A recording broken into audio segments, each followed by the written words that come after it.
a embriología del sistema musculoesquelético.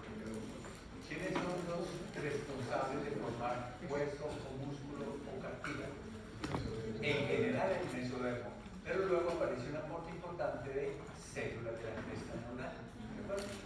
Entonces, cuando vemos esta fotografía de este embriocito que más o menos es día 24, la mamá tiene por aquí 10 días de atraso y no sabe que tiene un embrión de 2 milímetros de longitud, tiene 2 milímetros desde la cabeza hasta la cola, y ya está formando una de las fuentes importantes del sistema musculoesquelético, y es los somitas. Entonces, aquí observamos los somitas. Esta parte parece como el tronco, ¿y saben qué es esto? Finalmente toda esta región es la región cervical, o sea que, como pregunta de parcial, ¿dónde aparecen por primera vez los somitas? En la región cervical. Y luego, a manera de cierre, van apareciendo para abajo y para arriba. ¿Alguien sabe cuál es el nombre que le damos a esos somitas más craneales de todos? Somitómeras, ¿cierto? ¿Recuerdan cuántos somitas tenemos? Depende de la región donde estemos hablando. Somitómeras 7, y luego aparecen unos somitas que llamamos occipitales, que tienen que ver, por ejemplo, con la formación de la base del cráneo. ¿Cuántos son occipitales? 4, cervicales 8, dorsales 12, lumbares 5, sacros 5 y coxígeos entre 8 a 10. ¿Listo? Esos coxígeos vamos a hacer alguna referencia al final de la charla, porque para nosotros sufren un proceso de involución. En ellos hay un proceso de silenciamiento génico que provoca que las células terminen en apoptosis. Hay personas que no lo hacen, entonces vamos a ver unas fotografías de humanos con cola. ¿Listo? Bien. ¿Listo? ¿Cómo se llaman los somitas más craneales? Somitómeras.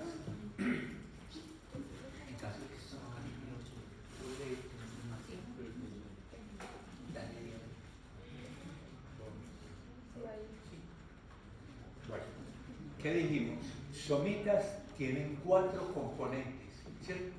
¿Cuáles son? Uno lo llamamos, y es el más externo, o sea, iría toda esta región de acá, lo llamamos dermatoma o dermatómida. ¿Listo? Ya nosotros sabemos que esos tienen que ver es con la sensibilidad cutánea, ¿de acuerdo? Y que ahí va a haber una inervación específica que es la que nos permite, frente a un trauma o una enfermedad, descifrar si hay un daño medular y a qué nivel está, ¿de acuerdo? Entonces dejamos los dermatomas por ahí. ¿Qué se nos viene? Toda esta franja roja, que la llamamos miotoma. Cuando decimos mio, eso no tiene sino una sola relación a la parte muscular. Entonces, ya nosotros sabemos que el miotoma se divide en 2 segmentos. Les conté que en los libros de embriología ha aparecido una nueva nomenclatura. Podemos quedarnos con la vieja, y a mi juicio me gusta más la vieja que la nueva. Y aún es más agradecida para recordar la vieja que la nueva. ¿Listo? Entonces, yo por eso les comento la vieja y no la nueva, porque la vieja nos lleva inmediatamente a una relación estructura-función que me parece que asocia más fácil. ¿Listo? Entonces, recuerdan que en el caso del miotoma va a haber un componente dorsal pequeño y un componente lateroventral más grande, ¿cierto? ¿Cómo es que llamamos al dorsal? Epímero, epi sobre. Cuando asumimos un estudio del embrión, a no ser de que nos lo digan de manera específica, siempre lo ponemos en posición dorsal. ¿Listo? Entonces, epímero está por encima, ¿o no? ¿Cierto? Y este otro, lateroventral, entonces va a ir por debajo, y a ese lo llamamos hipómero. ¿De acuerdo? ¿Qué dijimos nosotros? ¿Qué músculos se formaban a partir de epímero? La musculatura extensora del espalda, extensora del raquis. ¿Listo? Y entonces, ¿qué se nos forma? De el hipómero. En general, participa en la mayoría de la formación de los músculos flexores ventrales. ¿Listo? Pero aparece lo que vamos a mirar en este momento, ¿sí? Que es que parte de ese hipómero va a mostrarse como un apéndice, y ese apéndice va a estar acompañado de regiones del hipómero que va a dar la parte muscular. Toda la musculatura de las extremidades proviene del hipómero. Toda la musculatura de los miembros, tanto superiores como inferiores, viene del hipómero. Y además que vemos toda una estructura esquelética en el miembro, ¿no? Toda la estructura esquelética del hipómero proviene ¿de dónde? De la hoja somática o parietal del mesodermo lateral. Toda la estructura esquelética de los miembros, tanto superiores como inferiores, proviene de la hoja somática o parietal del mesodermo lateral. ¿Listo? Entonces nos vamos a dedicar a hablar de los miembros. Miren cómo la vida, en cualquier manifestación, tiene que desplazarse del lugar donde está por una razón fundamental. ¿Cuál es? Alimento. Alimento. Es la razón sine qua non. Está en coherencia con la vida. ¿Por qué? Porque el alimento no es como maná que cae del cielo y yo simplemente aquí lo recibo. Hay veces que hay que ir a buscarlo. Y entonces, si no hay alimentos, no habría energía, no habría metabolismo, no habría vida. ¿De acuerdo? Ya después, esas estructuras que aparecen pueden cumplir otras funciones adicionales, pero en general el apéndice que aparece va en busca de generar movimiento para que el organismo vaya al lugar donde lo puede conseguir, ¿cierto? Ya después va a servir como mecanismo de defensa, ¿no? Es mejor que digan aquí huyó Caliche que aquí mataron a Caliche por berraco, ¿cierto? Hay veces que toca decir eso. Yo soy muy reactivo y no huyo, pero es probable que me toque también, y más hasta. Listo. Entonces queda claro que el hipómero tiene unas prolongaciones que nos van a dar origen a la musculatura de las extremidades. Esto es una fotografía de microscopía electrónica que nos muestra más o menos a la semana 27 post-fertilización, como ya en una región más o menos anterolateral del embrión se formó un apéndice. ¿Listo? Miren, día a día aparece, y en embriología sí que lo veo yo evidente, las células son berracamente inteligentes.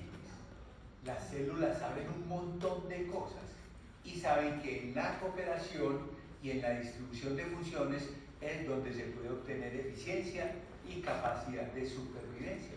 Entonces, las células saben dónde están y con quién están. Las células tienen lo que uno llamaría el valor posicional. Por Caliche estar aquí arriba parece que es el que sabe, ¿cierto? Por ustedes estar abajo parece que son los que aprenden. Pero hay muchas cosas que ustedes saben y que yo no sé.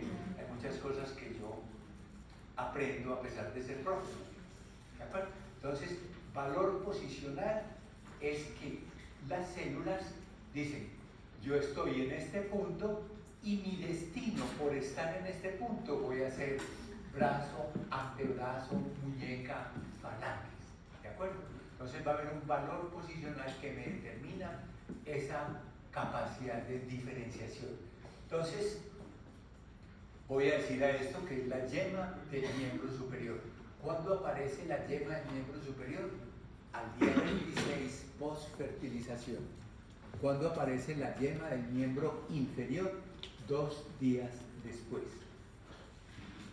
¿Alguien recuerda que esto tiene una correlación, las mismas fechas, con algo en neuro? El cierre de los tubos. El cierre del neuroporo anterior al día 26 y el del neuroporo posterior 2 días después.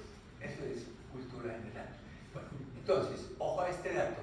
Miren lo que nos intenta mostrar este esquemita, que hay una relación, y él solo nos la muestra espacial, anterior, posterior, delante, atrás, arriba, abajo, etc. Pero la relación realmente es temporoespacial. O sea, algunas cosas tienen que aparecer simultáneamente en ciertos momentos para que luego se pueda formar una estructura particular. Cuando alguien se atrasa, ¿cierto? Entonces esto podría conllevar a una malformación, ¿no?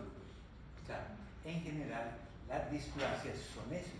No hay un trabajo de equipo conjunto y por eso algún tejido que se quede, eso crea una mala estructura o una disfunción particular. ¿Listo?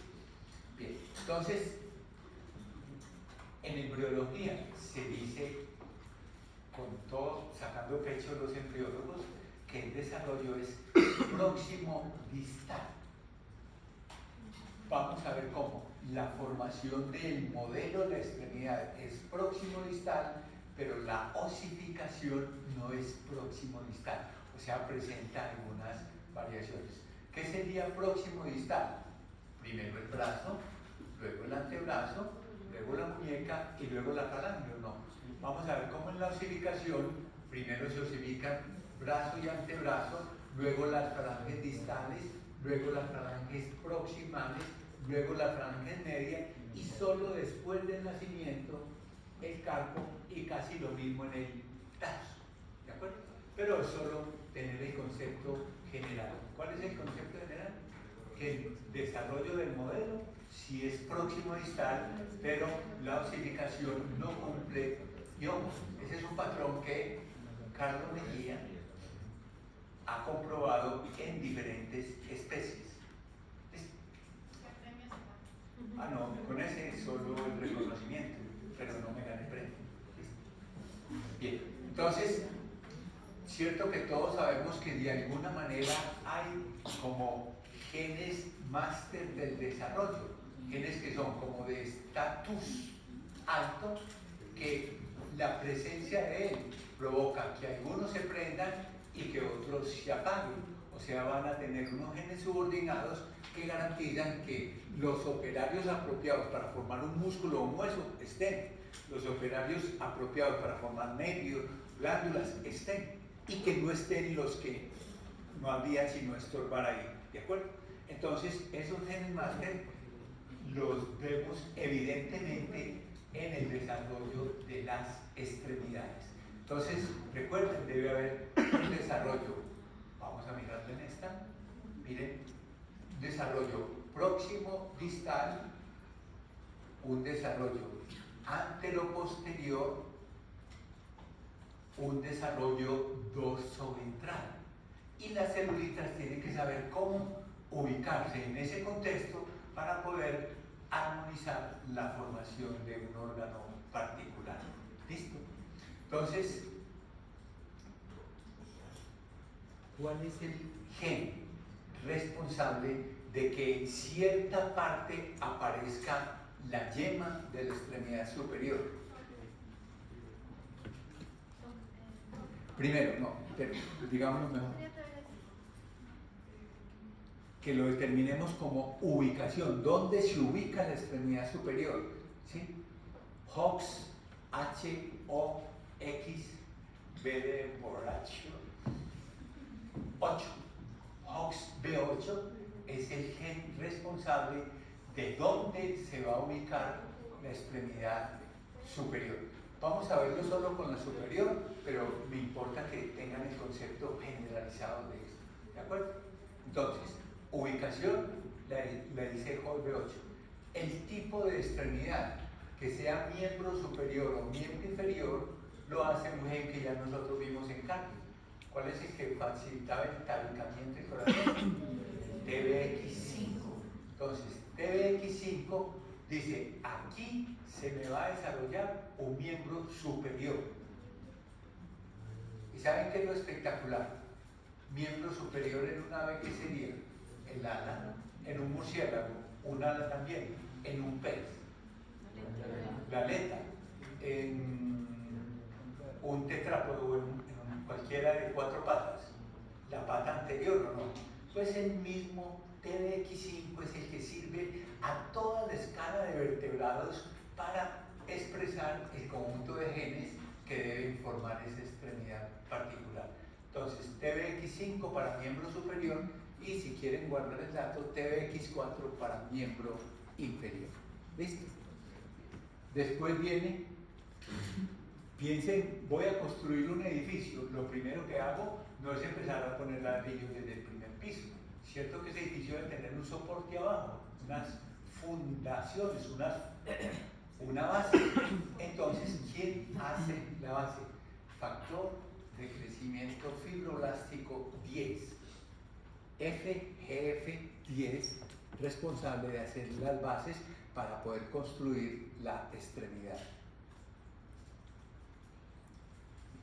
Y entonces viene el desarrollo próximo distal, o sea, desde lo cercano al embrión hacia afuera, o sea, formar la extremidad. ¿De acuerdo? Vamos a recordar a FGF4 y FGF8. 4 y 8, factores de crecimiento fibroblástico, son los responsables del desarrollo próximo distal. Bueno, observen en esta figurita, ¿cierto?, cómo va adelantando hasta que se ve la conformación del dedo y también pues, el conjunto de la mano. Me voy a volver y miren esta cosa. Cierto que esto es como un reborde anterior que tiene la extremidad en su parte más distal. A esa parte la vamos a denominar cresta apical ectodérmica. La sigla es CAE, cresta apical ectodérmica. Se han hecho, y tuve la oportunidad de participar en uno de esos trabajos en pollo, experimentos cortando ese ribetico en determinados momentos del desarrollo. Cuando apenas se va a formar la yema, cuando ya se formó un pedacito de yema, cuando ya la yema va más adelantada. ¿Y saben qué es lo que hace? Ella va determinando cuál es la estructura que se va a formar. Me explico. Si apenas está como esta y yo la corto, hay amelia, o sea, ausencia de extremidad. Ahora hablamos de esos términos, pero en todo caso es para que tengan idea. Si yo la dejo que corra un poquitico más, ella me formó brazo, pero de ahí para adelante no me forman ni antebrazo, ni mano, ni falanges. Y si va más adelante, entonces, ¿qué sería capaz de formarme? Brazo y antebrazo, pero desaparece el resto. O sea que ella es como la que va a ser consciente de qué es lo que se va a ir formando a partir de cada segmento que deja crecer. ¿Listo? Cresta apical ectodérmica. Solo me importa que recuerden, fundamental es cuáles son los genes implicados en eso. Por ejemplo, ahí hay un gen que se llama Engrailet en Antioqueño, ¿cierto? Engrailet 1. Y otro, radical, porque esos no los traducen, ¿cierto? Y radical fringe, radical fringe. Esos dos son los responsables que la cresta apical ectodérmica vaya determinando las diferentes estructuras que van a ir apareciendo. ¿Cómo? Engrailet 1, el número 1, ¿cierto? Y radical fringe. Bueno, después, miren, ya dijimos desarrollo próximo distal y luego antero-posterior. Para que tengan idea qué sería el desarrollo antero-posterior, piensen en la mano, ¿cierto? Esto estaría en la parte más anterior y este estaría en la parte más posterior. O sea, y para relacionarlo, el desarrollo antero-posterior determina el orden de los dedos en la mano y el pie. Y uno dice, la mano es más aceptable porque ve esto, y en el pie ¿cómo? Resulta que este pie se forma así y luego gira hacia el interior. ¿Listo? Bien, entonces en la terminación del eje anteroposterior hay un gen y hay una molécula importante. El gen es, lo hemos conocido nosotros muchas veces, SHH. El de muchas cosas, SHH. HH está metido en muchas partes. ¿Listo? Y la molécula es el ácido retinoico. Son los responsables del desarrollo antero-posterior, o sea, por lo tanto, también determinan el orden de los dedos. ¿Listo? ¿Y qué nos queda? El eje dorsoventral. En el eje dorsoventral vamos a recordar LMX1. LMX1, hay varios, y solo quiero otro ahí en ese, es el EN1. EN, Ejército Nacional 1. ¿Listo? Sí. ¿No es mejor así? Sí, entonces lo repito todos. Este pedacito, listo. O sea, cresta apical ectodérmica, dijimos radical fringe y el granule 1, ¿sí o no? El desarrollo anteroposterior, o sea, orden de los dedos, ácido retinoico y SHH. Y el dorso ventral, el LMX1 y el EN1. Entonces, cualquier mutación de él, y no solamente de ellos, sino de genes anteriores a la expresión de ellos, podría desencadenar en ausencia de la extremidad, malformación de la extremidad o formaciones, digamos, como variantes de normalidad. ¿Listo? ¿Han visto que hay gente que tiene uñas que parecen palas? ¿Cierto? ¿O no? Pues no estoy hablando más de nadie. ¿Listo? Pero hay gente que no forma una uña. Pues tienen el dedo y la uña, la región ungueal nunca se formó. O se formó y por alguna brida amniótica se pudo haber perdido y ya no se recupera, etc. ¿De acuerdo? ¿Cómo? Podría no tener uñas, claro. Y ese para rascarse sobra o el otro, ¿no? Él nunca se va a hacer una herida.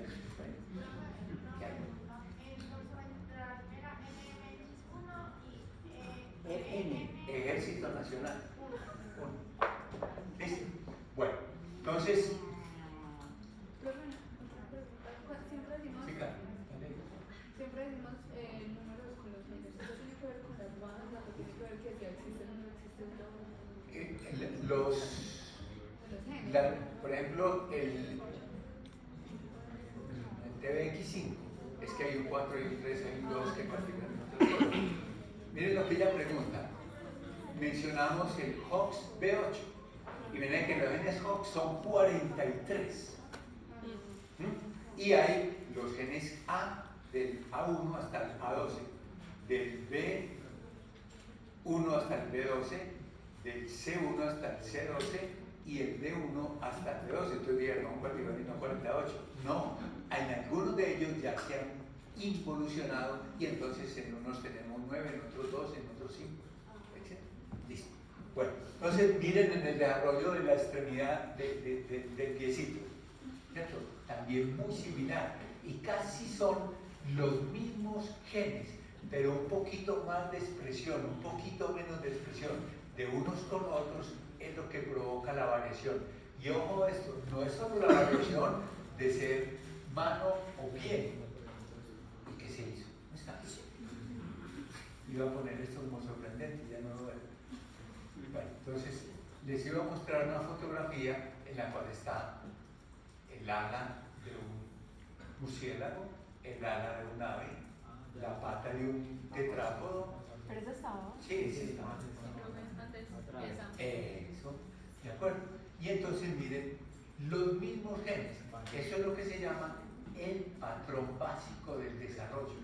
O sea, esto es lo que ayuda a tremendamente confirmar ese aspecto, digamos,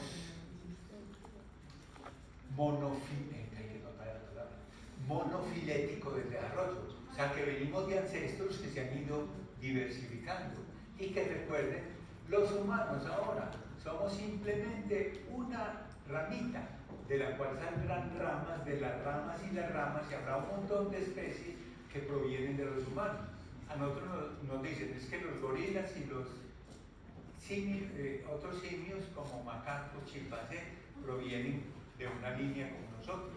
Nosotros no venimos de ellos, pero ellos y nosotros sí venimos de uno. ancestro, y de ellos y de nosotros vendrán a formarse nuevas especies, a no ser de que el hombre se autoliquide, que es muy probable. Patrón básico del desarrollo, el patrón corporal. Prácticamente los genes máster del desarrollo son similares en todos los vertebrados. ¿Listo? Bien, así está. Entonces aquí vemos día 26, el esbozo del miembro superior, pero por ningún lado se ve el esbozo del miembro inferior. ¿Listo? 2 días después vemos que ya se formó también el esbozo del miembro inferior y que todavía persiste una región sustancial de esos somitas, sacros y cocígeos que luego involucionaron. ¿Listo? Poco a poco va adquiriendo más desarrollo. Al fin y al cabo le lleva 2 días de desarrollo la mano al pie, ¿cierto? Y entonces se ve cómo va cambiando. Les recuerden, esta sería la posición anatómica, ¿sí o no? Pero la mano se forma así y el pie se forma así. Entonces miren lo que pasa, este gira para acá y esta gira para acá. En los tetrápodos las dos giran hacia adentro. Y entonces, ¿dónde están los flexores? Como la pierna nuestra, en la parte dorsal. Pero ¿dónde están los flexores en la mano? En la parte ventral. Pero ¿cuáles serían, ojo, análogos o cuáles serían homólogos en su origen? Miremos en términos de homología. ¿Sí? Los músculos flexores de la mano son homólogos a los músculos flexores del pie. ¿Por qué? Porque provienen del mismo tipo de células, ¿de acuerdo? Y entonces van a hacer funciones diferentes porque hemos ido adquiriendo, ¿cierto? Un ambiente ha provocado presión de selección que nos va modificando el aspecto, pero nosotros venimos de haber sido, ¿cierto?, cuadrúpedos, que luego nos montamos a los árboles y nos volvimos a bajar. ¿Listo? Bien. Los dedos finalmente se tienen que individualizar, ¿cierto?, para poder realizar su función de acuerdo al ambiente que hemos estado. Pero es cierto que si nosotros tuviéramos dedos con membrana y nuestra vida promedio fuera acuática, ¿sería una ventaja o no? Y en este momento sería una desventaja que tuviéramos membrana o no. ¿Listo? Entonces, de alguna manera hay una presión de selección que provoca que las cosas, que los genes se silencien, se supriman o por el contrario que emerjan nuevas propiedades emergentes. ¿Listo? Entonces vamos a recordar que la individualización de los dedos, tanto de la mano como del pie, el gen es el BMP4. Proteína B de borracho, M de marihuanero y P de euro. ¿Listo? Porque podía decir otras cosas, ¿cierto? Pintor. BMP. Bogotá, Medellín y Pasto, pues. El 4. Entonces, ¿saben qué es lo que hace 4? 4 le dice a estas celulitas, háganse apoptosis, o sea, aplíquense el puñal y liquídense. Y por eso entonces ocurre la individualización de los dedos. Entonces, eso es la formación normal. Pensemos en formación anormal. ¿Listo? Miren fotografías de embriones nuestros al microscopio electrónico de barrido, en el que vemos la aparición de la extremidad superior, la aparición de la extremidad inferior, microscopía electrónica de barrido. Miren, este no es nuestro, es de un libro. Miembro superior, miembro inferior. Miren este, por aquí vemos algo que ya nos dice que sí, ¿cierto? Miembro superior. Miren una manito en microscopía electrónica de barrido. Pero recuerden que aquí, ¿quién está actuando? BMP4. ¿Qué pasa si esas células no se autoeliminan? Los dedos quedan fusionados. Y entonces, ¿cómo llamamos a esa anomalía? Con S, sindactilia. Sindactilia es la presencia dedos fusionados. ¿Qué pasa si se formara un surco digital adicional? ¿Aparece otro dedo o no? Entonces lo llamaríamos polidactilia. Pero podría ocurrir que se forme un surco interdigital menos. Claro, y entonces la mano con 4 dedos o con 3. Y a eso lo llamamos ECT, ectrodactilia. Ectrodactilia es la ausencia de uno o más dedos.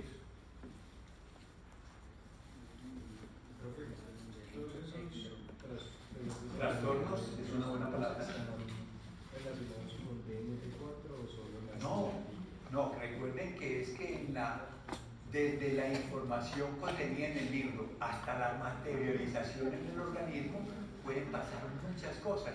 Y ahí entonces piensen como si fuera una estructura militar. El general da una orden y puede que ni siquiera muchos dragoniantes la sepan, no. El general se la pasa al teniente coronel, ese la pasa al coronel, ese al capitán, luego al dragoniante y luego al principal, ¿no? Sí, entonces son cualquiera de ellos en escala, pero ¿qué va a ser cierto? Entre la información haya salido más primitiva, un efecto más nocivo va a tener, ¿o no? ¿Cierto? Como un efecto de bola de nieve. Entre más temprano salga, la bola será más grande al final. Bueno, entonces miren, 9 semanas y media ya se ve perfectamente individualizados los dedos de la mano y del pie. ¿Qué podemos decir? Individualización de los dedos de la mano, ¿sí? 4ª a 6ª semana. Individualización de los dedos del pie, de la 5ª a la 7ª semana. Y nosotros ya vimos que es una secuencia lógica, ¿o no? Porque primero aparecieron los de la mano y solo después aparecieron los del pie. Profe, dice 4ª, 6ª. 4ª, 6ª y 5ª, 7ª. ¿Listo? Entonces miren, ya están bien definidos. Este tiene 17 semanas. ¿Y saben qué? La uña no está, pero ya está formada la región ungueal, o sea, la región de donde se va a formar la uña. La región ungueal está definida. ¿Saben quién también a esta hora ya está definido? Todos los gérmenes dentales. Ojo, no solo los deciduos. Recuerdan que nosotros votamos, o no les tocó ser muecos. Sí, ¿cierto? Votamos los gérmenes de los deciduos y luego aparecen los definitivos. Todos los deciduos y definitivos ya están formados desde la semana 16. ¿Listo? O sea, uno sabe si va a ser mueco en potencia.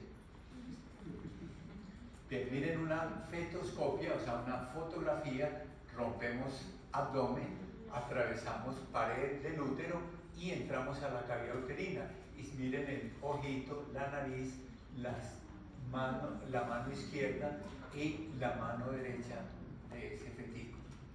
¿Se puede hacer experimentación en humanos? Es un riesgo, algunos países no lo permiten, pero en algunos se permite, se le paga a las personas que generalmente son de bajos recursos, que se someten a que con ellos se pueda obtener información, conocimiento, pero a costo de aumentar un riesgo de un aborto, ¿no? Porque estos procedimientos generalmente provocan algunas reacciones, como por ejemplo contracción de la musculatura lisa, y entonces después de muy queridos para esto, terminan en un aborto que no es tan espontáneo, ¿cierto? Sino provocado por una necesidad económica. Bueno, ¿qué pasó aquí? Ecografía de una manita. Bueno, las cosas no siempre son como uno quisiera que fueran y pueden presentarse diferentes situaciones. Acabamos de ver anomalías de la mano, pero ahora hablemos de la extremidad completa. ¿Listo? Pero una pregunta, en ese niño que se veía ahí, pues con el experimento que hizo de los pollos de la CAE, pues, es probable que el compromiso sea debido a eso. ¿Listo? Y entonces uno diría, pero si primero tuvo que formar brazo y luego antebrazo, ¿por qué aparece la muñeca? Porque recuerden que es natural, es propio del tejido embrionario fetal hacer apoptosis. Entonces yo puedo estar presente para que se forme lo siguiente, pero luego involucionar. ¿Listo? Esa sería daría la mejor explicación al por qué no tiene brazo y antebrazo, sabiendo que eran necesarios para poder formar dedos de la mano. Profe, ¿De acuerdo o no? la región Doctora, unguial era... ya la tengo allá.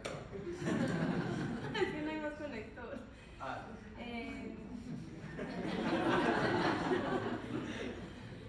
La región unguial era en que... la región ungueal, como los dientes deciduos y permanentes, lo dije en la semana 16. ¿Cierto? Bueno, entonces miren esto. Una pregunta. Dale. Uno, por ejemplo, en la ecografía puede ver como un desarrollo normal y luego con la propósito que hace, darse cuenta mucho después que va a padecer de ese proceso. O no darse cuenta. Miren un caso nuestro, eso fue como en el 2004.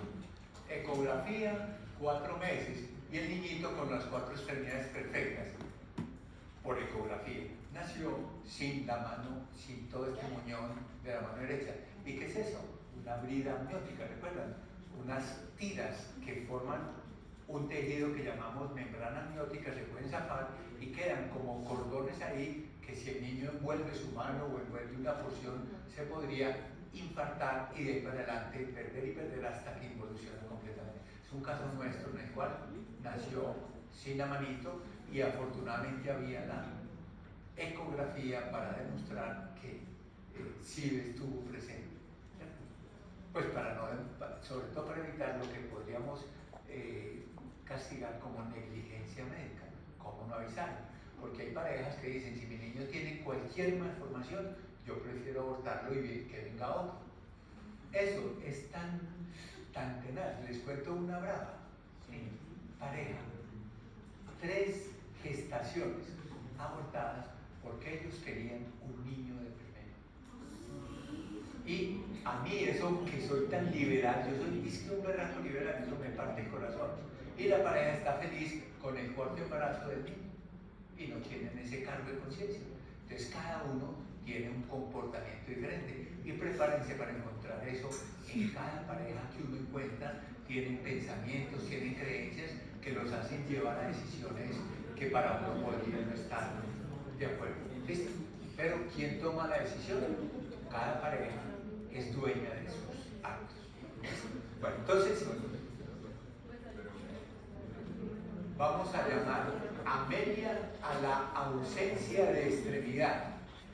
Entonces miren que uno podría tener la amelia de un solo lado, del lado izquierdo o del lado derecho, amelia de los miembros superiores o de los miembros inferiores, o una amelia total en que eso es como un balón de fútbol ahí. ¿Sí o no? Suena dramático, pero es que un niño por mi casa. ¿Sí o no? Bueno, qué barbaridad. Yo ya me voy a ir, o sea que listo. Bueno, ahora, otro término. Meromelia. Mero es como a medias, como más o menos. ¿Listo? Entonces, en la meromelia es que falta alguna parte de la extremidad. O sea que, cierto que esta sería una ¿qué? Una típica meromelia, ¿o no? ¿Listo? Ahora, han visto que algunos pueden tener un brazo normal y el otro excesivamente corto, ¿o no? Sí. ¿Cierto? Entonces, ahí uno habla de una micromelia, cuando el tamaño de la extremidad no se corresponde al tamaño del organismo. ¿Cierto? Hay como una coordinada longitud entre el tronco de una persona y sus extremidades, ¿o no? ¿Están de acuerdo o no? ¿Cómo? Micromelia. Bueno, y miren, existe una droga maravillosa, pero que la volvieron hilacha porque era para una cosa y resulta que ya afectaba a otras cosas. Esa droga se llama talidomida. La talidomida, entonces pongan este dato. ¿Cuándo es el periodo de extrema susceptibilidad para la formación de las extremidades? Día 24 a día 35.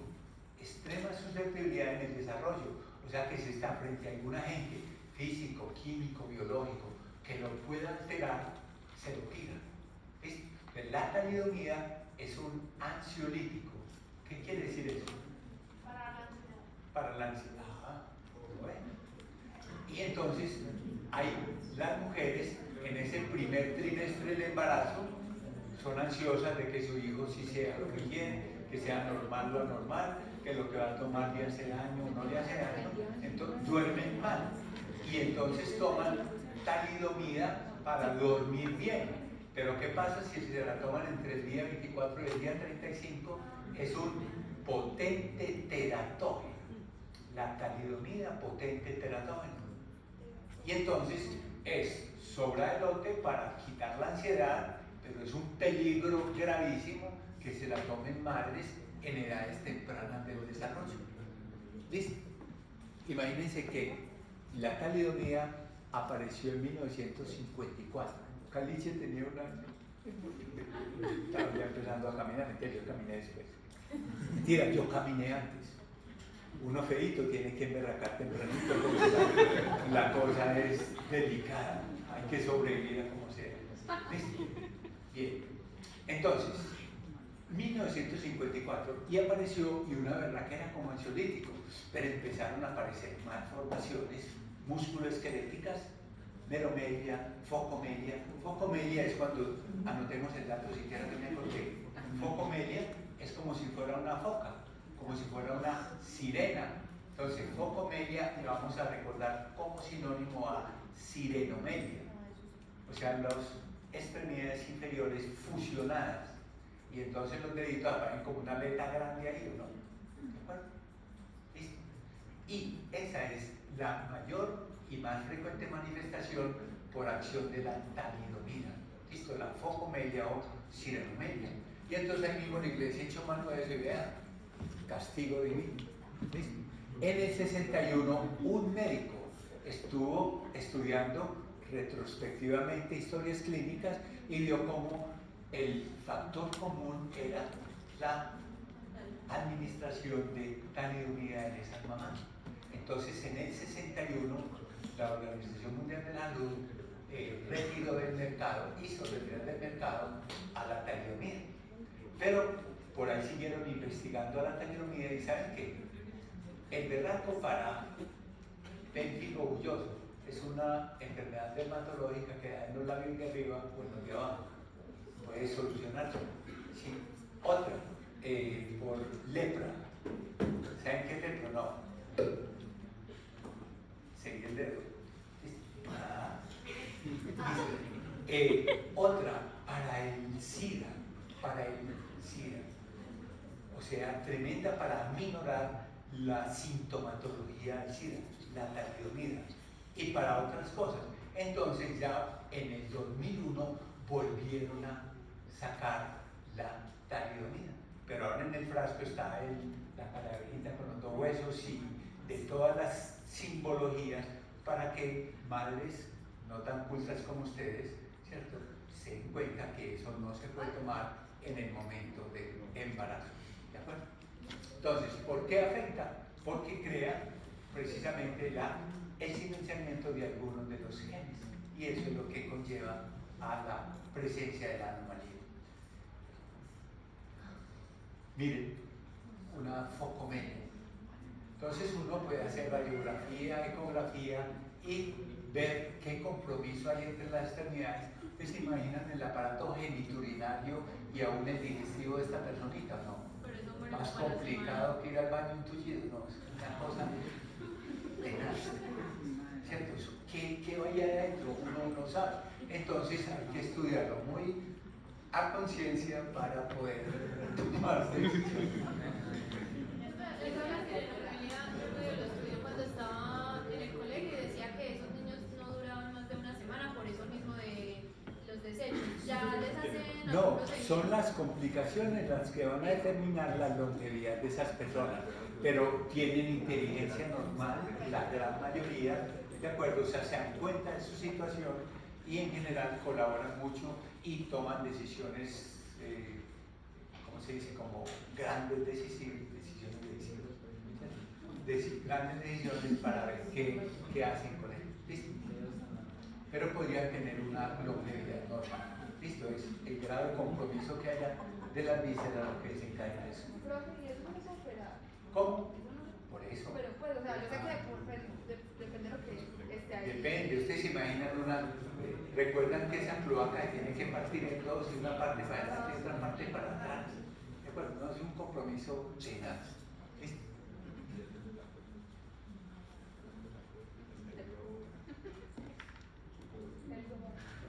Entonces, miren esto, unos deditos pequeñitos. A ese lo llamamos braquidactilia, dedos pequeños. Y si fueran dedos muy largos, aracnodactilia, como si fueran como las patas de una araña. Aracnodactilia.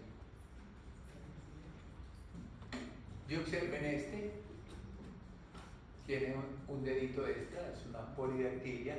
Y esto, miren, mutaciones en el gen TBX5, ¿cierto? Provocan lo que llaman manos en hendidura o manos o pinza de la costa, ¿cierto?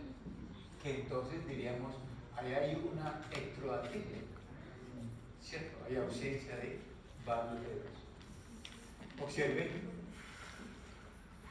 de lado a lado pasa lo que llamamos el surco de 3 dedos, se pega con el surco en la mitad y pasa de lado a lado, que llama el surco de simio o pliegue de simio, que es muy típico en las trisomías 18 y 21. Algunos estudiantes de medicina no la tienen. ¿Listo? Polidactilia, polidactilia, miren, polidactilia la N.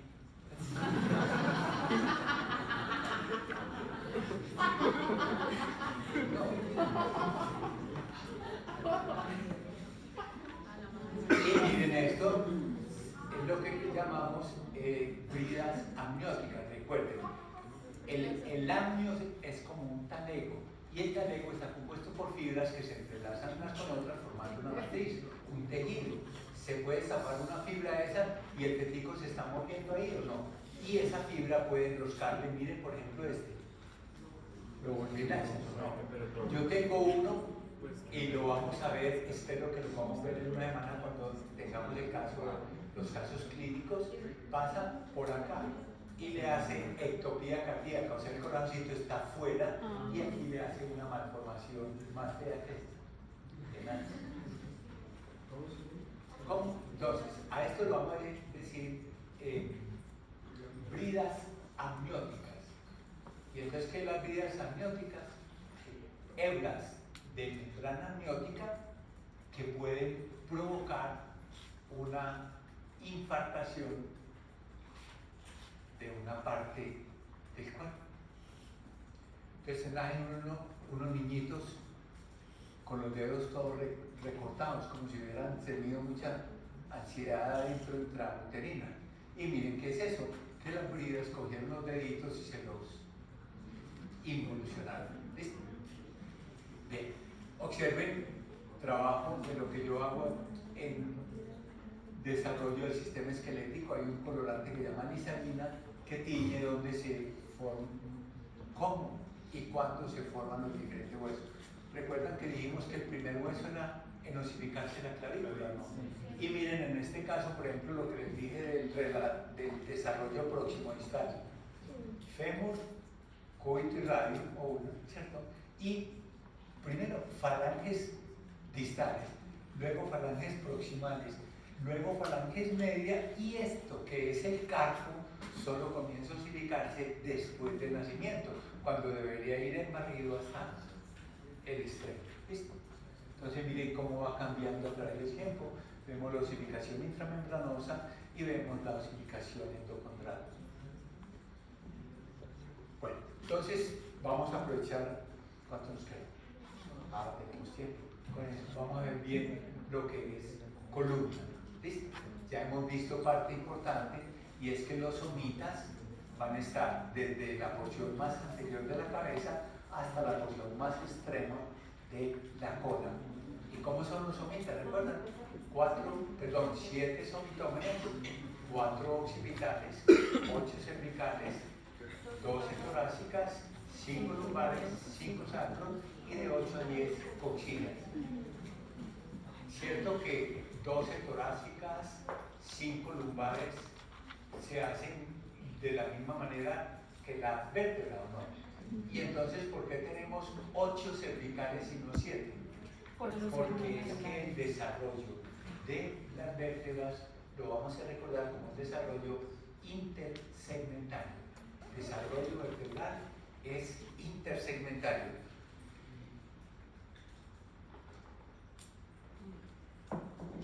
¿Y eso qué significa? Que es que en cada somita, cierto que tenemos varios componentes. ¿Cuáles son? Dermatoma, miotoma, esclerotoma. Entonces, ¿de dónde se forman las vértebras? De los esclerotomas. ¿Listo? Las vértebras se forman de los esclerotomas. Entonces aquí lo vemos en azulito. El esclerotoma es la parte más interna del somita y se va a encargar de rodear esta parte delicada. ¿Y qué es lo que hay aquí? La médula espinal, ¿cierto? La vamos a cubrir para protegerla y entonces miren cómo a partir del esclerotoma formamos no solo el cuerpo de la vértebra, sino los arcos vertebrales. Me voy a ir en una línea horizontal. Desde este punto, miren, este es un somita, o sea, esta es la parte del esclerotoma de un somita, esta es la parte del esclerotoma de otro somita. Si yo me voy por esta línea, miren lo que va a pasar. ¿Cierto? Una vértebra va a estar formada por las mitades de dos esclerotomas adyacentes. ¿Cómo definirlo entonces? Ya dijimos que era intersegmentaria, eso es lo que significa entre dos segmentos. ¿Cuáles son los segmentos? Cada vértebra se forma de la porción inferior del esclerotoma superior. ¿Quién me dice el otro pedazo? La porción superior del esclerotoma inferior. Inferior. Repito eso. La porción inferior del esclerotoma superior con la porción superior del esclerotoma inferior. Miren acá. Esta que hay acá se formó de la porción inferior del esclerotoma superior y de la porción superior del esclerotoma inferior. ¿Qué hay entre las vértebras? Discos intervertebrales, ¿cierto? Un disco intervertebral, ¿de qué está constituido? Núcleo pulposo y anillo fibroso. Núcleo pulposo proviene de esclerotoma, anillo fibroso, repito, última palabra. Anillo fibroso proviene de esclerotoma, pero el núcleo pulposo, ¿qué es? El remanente de la notocordia. ¿Listo? El núcleo pulposo es el remanente de la notocordia. Bueno, y entonces diría uno, qué tontería en el desarrollo, porque no forma de cada esclerotoma una vértebra. ¿Cuál es la ventaja que tiene pertenecer una vértebra a dos segmentos diferentes? Que si falta un segmento, la otra. Miren, cada somita tiene su miotoma, ¿no? Y entonces, ¿qué pasa con el miotoma de un somita? Va a estar participando en lado y lado, y esto es lo que va a generar el movimiento, la capacidad de doblar, reorientar la columna. Si cada somita, su miotoma, formara, y su esclerotoma forma una vértebra, que la vértebra con su músculo ya quieto, no. En cambio, cuando uno a otro puede jalar o puede soltar, y esto es lo que genera el movimiento. Entonces, dato para anotar, ¿sí? El movimiento de la columna se consigue gracias a la formación intersegmental.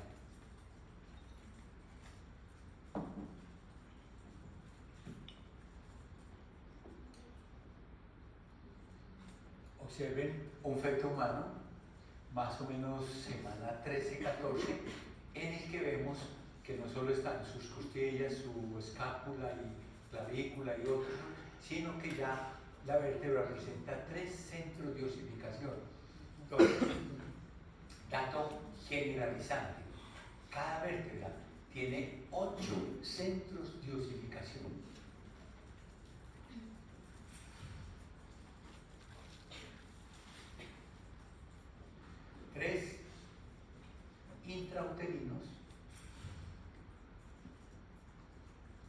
y 5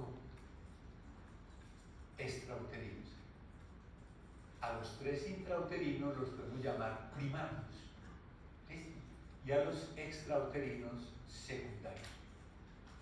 Entonces va a haber uno en el cuerpo de la vértebra y va a haber en cada arco vertebral un centro. ¿Y qué van a hacer? Van creciendo hasta que se encuentran los unos con los otros, ¿no? ¿De acuerdo? Y después de nacer, y miren cómo, primero se ven más, se ven más, digamos, en la parte craneal y poco a poco van a ir apareciendo en la parte más caudal. ¿Sí? ¿Sí?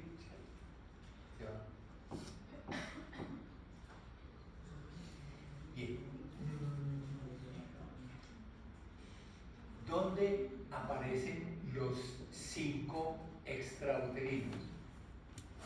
Cierto que cada vértebra tiene una carilla superior y una carilla inferior, van 2, ¿cierto?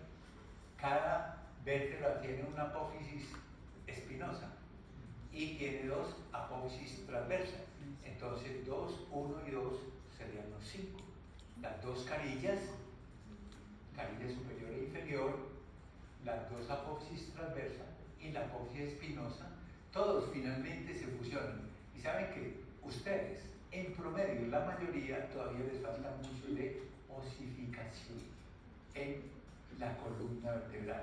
O sea, muchas de esas apófisis todavía están conectadas por cartílago, pero no conectadas por osificación completa. Para terminar, y el dato que me importaría, más o menos en promedio, al año 25-27, hombres y mujeres ya tienen completamente osificada la columna vertebral. Año 25-27. ¿Cuáles son los 3 intrauterinos? Uno en lo que llamamos el centrum, que es el cuerpo de la vértebra, y los otros 2 son los arcos vertebrales, o sea, los que rodean a la médula espinal. ¿Listo? Bien, entonces uno por ecografía puede ver cómo va ese desarrollo vertebral. ¿Cierto que se ve uniforme o no? ¿Cierto? ¿Y esto qué son? Zonas ecolúcidas por ecografía que me permiten ver esa disposición. Las zonas ecolúcidas en ecografía me estarían determinando los centros primarios de osificación. Y miren, en un momento determinado, y me tocó ver muchas, ¿cierto? De pronto van y abren y vuelve a cerrar. Entonces aparecen zonas donde los arcos vertebrales se fusionan tardíamente o no lo hacen. Y entonces, en lo que nosotros vemos en neuro, ¿cuál de esas figuras podría estar representando? La espina bífida quística, o sea, un meningocele o un meningo, un mielomeningocele. Entonces, anotemos ese año. ¿Sí? Cuando los arcos vertebrales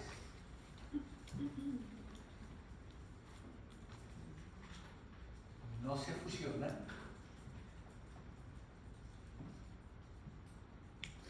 puede presentarse una espina bífida quística, ya sea como meningocele o un mielomeningocele. Ahí los tenemos. ¿Recuerdan esta figurita? Bien, ¿eso qué es entonces? Una raquisquisis. En esa raquisquisis, ¿saben qué encontraría uno ahí en esta fotografía? Esta zona totalmente opaca, o sea, la falta de osificación. ¿Por qué? Porque ni siquiera se formó el modelo de cartílago. Recuerden que todas las, no sé si lo dije, ¿sí? Las vértebras presentan típicamente osificación endocondral, o sea, hacen el modelo de cartílago y luego le echamos cacho encima hasta que eso se endurece. Osificación endocondral en las vértebras. Miren la raquisquisis en la parte superior también, y esta con megalencefalia, con acrania, o sea, con todos los problemas del Esa espina bífida quística se puede prevenir con el ácido fólico si se toma las Claro, la idea es que todos los defectos del tubo neural tienen una disminución en su aparición en países donde se vuelve casi gratuito administrarle a las madres ácido fólico en edad reproductiva. Está buscando que se disminuya hasta en un 70%. Bien, esto, parte de cultura general. ¿Listo? Miren, esta es, por ejemplo, una familia de genes particulares. Es muy interesante cuando uno puede combinar la embriología con la genética, con la biología molecular. Eso es tan fácil que hasta yo lo puedo hacer. Y entonces, miren qué cosa tan bacana. Vamos a suponer que este es el lado 3X y este es el lado 5X del gen que se va a expresar. Entonces todos sabemos que siempre la dirección de lectura es 3' a 5', ¿no? Y que por tanto la dirección de formación es, o sea, el ARN es 5' a 3', así es como se lee para la síntesis de proteínas. Y entonces los genes pertenecen a familias. Por ejemplo, ahora les mencioné la familia Hox, que son 4 familias, ya no una sola, sino que se replicaron las familias también. Entonces, ¿qué es lo que uno encuentra en la mayoría de los casos? ¿Sí? Que si hay una familia de genes, los que estén más cerca del lado 3' se expresan en la región anterior y los que estén en el lado más del 5' se expresan en la región posterior. Otra, que los que estén en el lado de la región anterior se expresen para formar estructuras de la cabeza o parte superior, y los que estén al lado inferior se expresen tardíamente y lleven a la formación de estructuras posteriores. Eso es cultura general. Pero sí que me importa que tengan al menos este artículo, que la familia Hox, H-O-X, ¿cierto? Tiene los genes A, los genes B, los genes C y los genes D, entonces que son familias. Yo lo sé, pero ustedes me van a contar, ¿sí? El Hox A, ¿en cuál cromosoma está? El Hox B está en el cromosoma 12, pues, ya me sirvió esto. El Hox B, no, Hox B en el 17, perdón. Entonces se lo voy a decir, pues. Entonces lo voy a poner en el parcial, pues. ¿Listo? Entonces, Hox A, cromosoma 7, Hox B, ¿recuerdan cuál B? La de borracho. B, en el 17, 7, 17, 12, el gen C en el 12 y el Hox D de dedo en el 2. Bueno, 7, 17, 12, 2. A, B, C, D. ¿Listo? Bueno. Otra cosa interesante y también como cultura. Si solo se expresan los genes anteriores, me dan las estructuras de la cabeza. Pero para que se expresen estructuras posteriores, tienen que estar algunos de los anteriores y los últimos. Entonces piensen como en una sinfonía. Dependiendo de los instrumentos musicales que toque, es un bambuco, es una cumbia, es un reggaetón, es una cosa. Es como armonizo eso para que salga un producto particular. Bueno, en los ratones, en las moscas está eso comprobado. ¿Listo? Miren esta mosca. Esta es una mosca normal. 2 alas, y por eso lo llaman dípteros, dos teros, 2 alas. ¿Listo? Y esto llaman los balancines. Los balancines son para ellos mantener la armonía del vuelo. ¿Qué pasa cuando en una mosca aparece mutación de estos genes? ¿Sí? Estos balancines se convierten en todo un paquete de alas y miren el doble tronco. Y a ese gen se le llama bitórax. Y tiene que ver, por ejemplo, como el ancestral de los genes Hox. Bien, es cultura general. ¿Y si puede volar? ¿Cómo? ¿Sí puede volar sin problema? ¿O más? Con doble. Con doble N. Las espero en la casa, a de acá y ¿listo? Eso no es nada a mí. ¿Qué pasó? Ay, Miren este. Hay otro gen, cultura general, que se llama antenapedia. Antenapedia es antenas y extremidad. Y miren este, es una mosquita normal. Las patas por allá abajo, que ni siquiera las vemos, y estas son las antenas. Y este, en donde quedan las antenas, se le dio por formar patas. Entonces es otra mutación y también tiene que ver con los genes Hox ancestrales nuestros. Miren este también de nosotros, extremidad posterior, y vemos el resto de los somitas sacros y oxígenos. ¿Qué opinan? Yo si tuviera cola, pues, viviría en pelota. Eso vale la pena mostrar. ¿Qué pasó ahí? Que esa región sacrocoxígea no involucionó. Y entonces forman lo que estaba predestinado en los ancestros. Entonces miren, algunas de esas colas tienen movimiento. O sea, se ha formado tanto la parte muscular, o sea, como nerviosa y vascular. Hay otras que son simplemente una cola ahí estorbando. ¿Cómo? O sea, la parte, recuerden que la médula en el recién nacido estaría más o menos a nivel de L3, ¿cierto? Entonces, normalmente no es común encontrar médula ahí, o sea que no debería haber nada de médula, pero podría haber una parte de la caudequina, ¿cierto?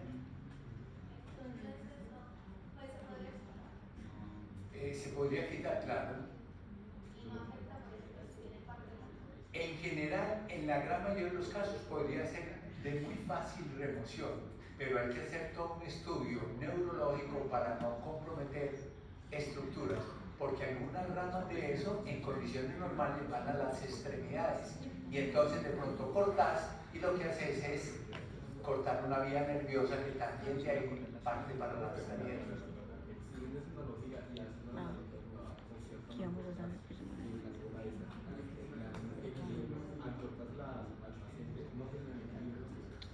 Es probable que algo esté descompensándose.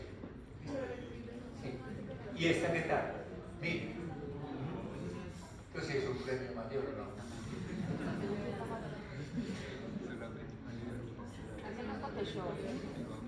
Me la pido.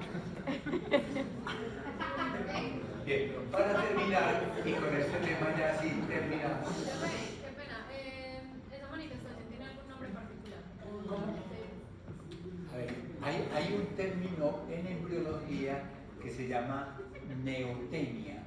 La neotenia es conservar en el adulto algún carácter juvenil o fetal o embrionario. ¿De acuerdo? Entonces es como la permanencia de una estructura vestigial que trata de ser funcional. ¿Ok? Neotenia. Bien, esta sí es muy fácil y es bueno que la entendamos desde ya. Miren cómo está Caliche en este momento, como una C, ¿cierto? Parezco un feto, pero no soy. Y esta posición en C, ¿qué hace?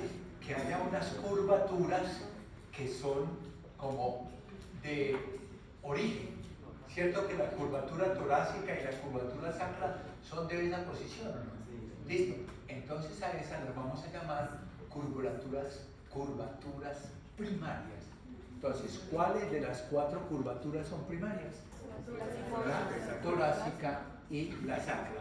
Y luego van a aparecer, después del nacimiento, la curvatura cervical, ¿cierto? Que el niño o la niña empieza a levantar la cabeza, ¿no? Entonces, la curva, y finalmente cuando viene el gateo y el caminar, aparece la curvatura lumbar. ¿Listo? Entonces, ¿qué vamos a recordar?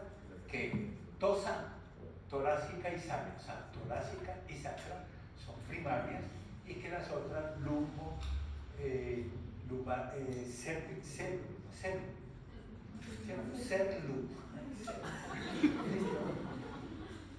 cervical y lumbar son curvaturas secundarias. Bueno, pero hay gente que lo exagera, ¿no? Miren esto. ¿Sí o no? Si algo te debo, con esto te pago. Estas vamos a dar el nombre de lordosis. Entonces, ¿qué pasa en la lordosis? Una curvatura lumbar exagerada, ¿cierto? Lordosis, una curvatura lumbar exagerada. Y entonces si fuera cifosis, una curvatura torácica exagerada, ¿cierto?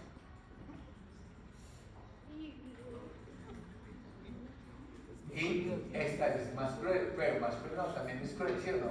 Arrancan en un lado y se tiran para el otro, ¿no? ¿Cierto? O sea, el eje vertical fluye en los dos lados. ¿Y a esa cómo la llamamos? Una escoliosis. Esto es de adulto, pero la podría tener un niño, sí, también, ¿de acuerdo? O sea que estas curvaturas anormales también se pueden presentar de manera congénita, o sea, al momento del nacimiento. ¿Y pueden nacer por parto natural o es más? Algunas de ellas saben a qué es debido, por ejemplo, un niño con oligoamnios, o sea, poquito líquido amniótico, que no tiene el volumen de líquido vital para expandirse. Y entonces el útero de pronto le provoca estar en una contractura particular y el niño o la niña nacer con una orientación. Tíralo. Bueno, entonces, cualquier animalito que cogemos, le hacemos también diafanización. Miren la belleza del camaleón trabajado con esta técnica. Bueno, espero que a pesar de mis chistes pendejos hayan aprendido algo de embriología de columna.